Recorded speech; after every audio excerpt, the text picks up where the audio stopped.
Good afternoon, everyone. Marty Richards with Richland Center Tourism here once again with our Sunday evening version of Why Do We Call It That?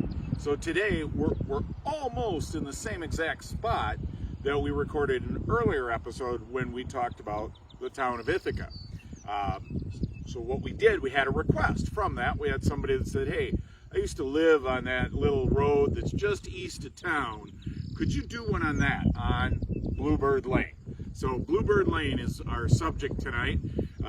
Real interesting. I had to do quite a bit of research on this one to figure out how it got this name. I even had to go meet individually with a couple of folks.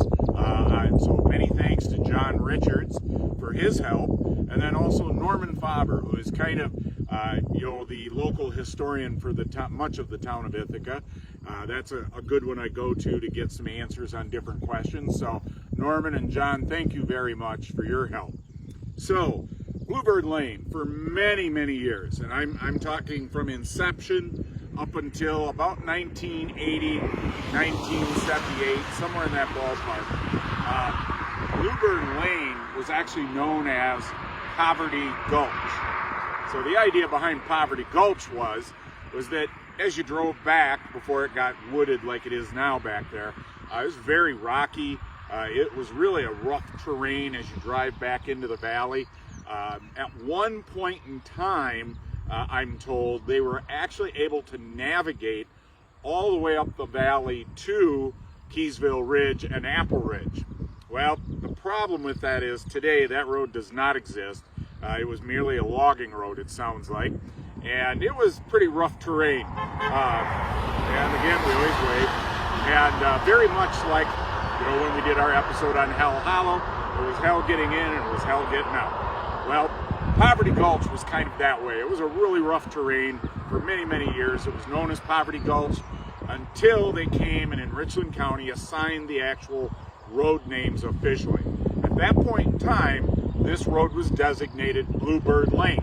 Now, with everybody I talked to, they literally could not come up with the actual reasoning how it got the name Bluebird Lane. So we're going to have to go with the old standby. When they named the road, there were a lot of bluebirds around. That's the best we can do. And actually in this area, you may, if you're a birder and you like to look around, we do have a very wide array of different species of birds. Very routinely, you'll see mourning doves, robins, pigeon sparrows, starlings, blackbirds. You will see cardinals, you'll see hummingbirds. You will see a bluebird every now and then. So it is possible that there were quite a few bluebirds. The other thing I will tell you, as you drive down the Willow Creek Valley here, as you come from Highway 14 on Highway 58, and even as you go north of Ithaca, I would say that is some of the best eagle watching area.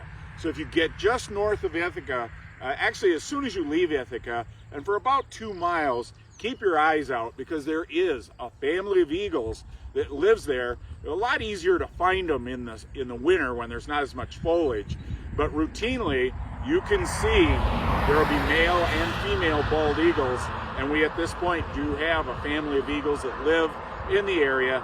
So if you're on a bike ride or a UTV ride, just kind of keep an eye out because we do have a family of bald eagles that it's really impressive to see. So that's why we call it Bluebird Lane, although we're not really sure why. But really, it's better known to many of the locals as Poverty Gulch. So this was a great weekend. We're wrapping up a fantastic weekend. Pine River was bustling. The Wisconsin River was going crazy.